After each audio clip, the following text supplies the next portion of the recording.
trh, tak ho budou vlastně pro nás rychlý. Do košíčku někomu. Nevím, fakt nevím, jaká to je. Znám na to odborníka v Praze, který by to možná určil pomocí mikroskopu. Má krásně žlutý lupeny, rourky. Často ho sbírají teda houbaři do smaženice, ale tu smaženici vám zkazí, protože má takový karbolovej, říká se karbolovej, prostě takový nepříjemný zápach.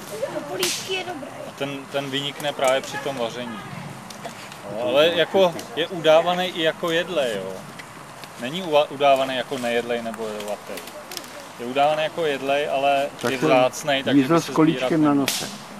Přesně tak, komu to vadí, nikomu ne. Asi, že má hezkou nohu. Nůžku, třeň. Oddělení koberců, tam mají takový ten umělý drát. Pošli do toho, že je dobré na hale. Myslím si, že si zachovám svoji práci s těma radama. To nemůže, ale fakt. Ano.